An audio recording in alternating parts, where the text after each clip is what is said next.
Pemerintah memutuskan memberikan vaksin COVID-19 dosis ketiga kepada tenaga kesehatan dengan merek yang berbeda sebelumnya. Tenaga kesehatan telah mendapat 2 kali suntikan vaksin Sinovac. Kini pemerintah memilih merek berbeda yakni vaksin Moderna untuk vaksin ketiga para tenaga kesehatan. Seberapa aman dan efektif kombinasi vaksin berbeda merek ini? Untuk membahasnya sore ini sudah bergabung melalui sambungan Zoom Dr. Gunadi, Ketua Pokja Genetik FK KMK UGM sekaligus anggota Indonesian Young Scientist Forum. Selamat sore Dr. Gunadi. Selamat sore Mbak Rifana. Oke, Dr. Gunadi, ada pendapat berbeda-beda soal penggunaan kombinasi vaksin beda merek. Secara ilmiah, apakah sudah diketahui sebetulnya seberapa aman penggunaan vaksin beda merek ini, Dr. Gunadi? Ya, sebetulnya kan ada 2 isu di sini ya. Antara campur 2 jenis platform yang berbeda vaksin. Yang kedua, apakah perlu pemberian dosis booster setelah 2 dosis selesai. Seperti itu. Oke, kalau untuk yang pemberian 2 dosis kemudian diberikan dosis ketiga itu sudah diputuskan oleh pemerintah bahwa tenaga kesehatan akan mendapatkan booster begitu ya, meskipun belum jelas fungsinya seperti yang tadi disampaikan oleh Anda dan juga oleh perwakilan dari WHO. Tapi kita mau bahas kalau misalnya kemudian boosternya adalah jenis yang berbeda begitu, seberapa aman dan juga efektif? Apakah sudah ada penelitiannya, Dr. Gunadi? Oke, ya, terima kasih. Jadi sebetulnya pada tanggal 28 Juni itu penelitian di Oxford mengatakan bahwa pemberian vaksin Pfizer sebagai dosis kedua setelah pemberian AstraZeneca itu kadar antibodinya meningkat jauh dibandingkan kalau dia double AstraZeneca, seperti itu. Nah kemudian ini akhirnya diadop oleh pemerintah Kanada. Jadi kemudian mereka anjurkan pemberian dosis kedua jika dosis pertamanya AstraZeneca adalah Pfizer atau jenis yang lain. Seperti itu Mbak.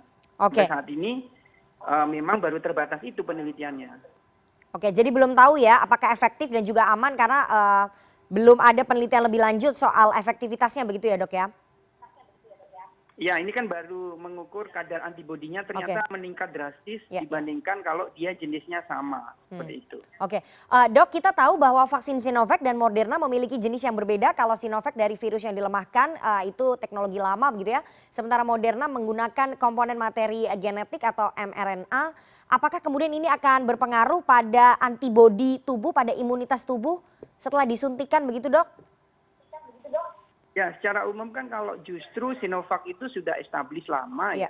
Jadi secara teori dia lebih aman dibandingkan platform yang masih baru seperti platform RNA atau genetik yaitu seperti Pfizer atau Moderna. Tentunya perlu penelitian lebih lanjut ya seperti yang disarankan oleh WHO. Maka dengan metode mixing ini sebagai booster ya tentunya di Indonesia karena kan sudah 2 kali Sinovac atau katakanlah sudah 2 kali AstraZeneca. Kemudian mau di mixing dengan Moderna ketiga sebagai booster kan begitu. Ini ada 2 isu di sini ya sebagai booster dan juga mixing dalam pemberian di Indonesia. Nah tentunya untuk meneliti apakah itu kemudian efektivitas vaksinnya bagaimana, kemudian apakah aman, safety dan imunogenisitasnya itu tentunya perlu uji klinis.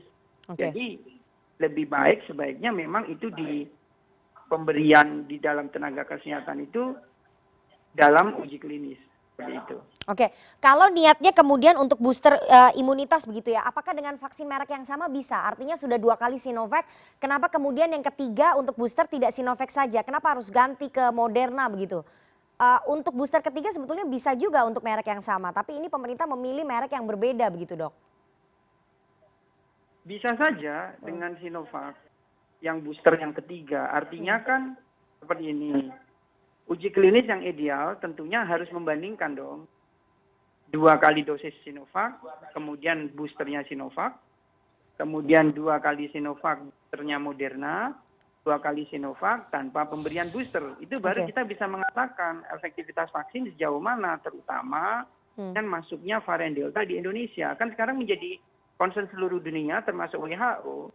Bahkan FDA mengatakan pemberian mixing ini harus hati-hati.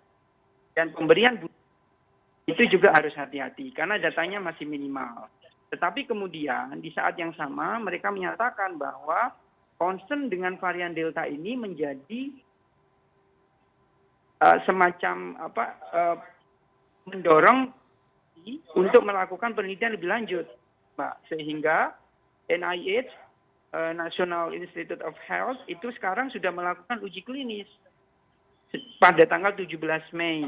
Itu uji klinis fase 1-2 untuk menilai keamanan dan imunogenisitas dari pemberian booster dengan different vaksin, dengan form yang berbeda. Itu yang pertama, dia kan di Amerika, ini kan NIH itu di Amerika ya. Mereka kan baru menggunakan 3 jenis vaksin, yaitu Pfizer, Moderna, Johnson & Johnson. Kemudian mereka dibagi 3 kelompok. Tiga-tiganya sudah selesai. Nah kemudian 12 sampai 20 minggu pasca dosis kedua diberikan vaksin Moderna. Oke, nah, kemudian baru diamati. baik. Oke, Seperti itu. Dokter Gunadi, kemampuan proteksinya ini bisa berapa lama jangka waktunya kalau kemudian diberikan 2 merek yang sama, Sinovac 2 kali, kemudian yang ketiga adalah Moderna, berapa lama kemudian kemampuan proteksinya? Bisa bertahan berapa lama, Dok? Ya, hasil penelitian awal kan mengatakan setelah selesai 2 dosis itu terjadi penurunan kadar antibodi setelah 6 bulan. Oke. Nah harapannya memang pemberian booster itu bisa nanti 1 tahun gitu loh. Oke. Itu kan tentunya harus melihat dulu, diikutin ini 1 bulan, 3 bulan, 6 bulan, 9 bulan, 1 tahun. Itu akan kita lihat, kita hitung kadar antibodi netralisasi.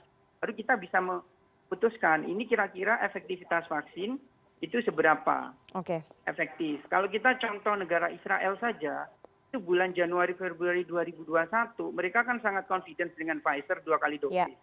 Tapi begitu bulan Juni mereka ukur itu kadarnya menurun loh Mbak. Kadarnya menurun. Antibodinya, ya betul. Diputuskan oleh mereka memberikan Pfizer pada bulan Juni. Seperti itu menurun sampai 64%. Artinya it happens hampir pada semua platform vaksin. Jadi nggak hanya Sinovac seperti itu. Oke, dengan berkejaran dengan waktu, kemudian dengan mutasi virus yang kemudian semakin banyak, apalagi ini varian Delta, apakah kemudian cukup dengan booster ketiga dengan merek yang berbeda, atau mungkin nanti akan ada booster keempat dengan merek yang berbeda lagi? Itu dimungkinkan, Dokter Gunadi?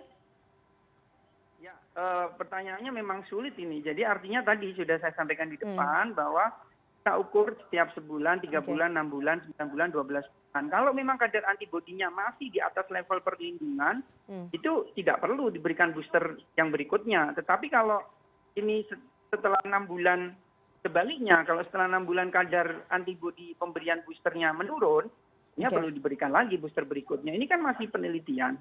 Dan data awalnya di NIH itu baru keluar kira-kira akhir summer ini data awalnya. Oke, kita tunggu nanti bagaimana hasil penelitian terbaru mungkin dari para ilmuwan yang akan bisa memaparkan bagaimana sebetulnya efektivitas dan juga keamanan dari booster ketiga dengan merek vaksin yang berbeda. Apakah betul-betul efektif begitu ya? Terima kasih sekali Dr. Gunadi, Ketua Pokja Genetik FKKMK UGM atas waktunya kepada CNN Indonesia Newsroom sore hari ini.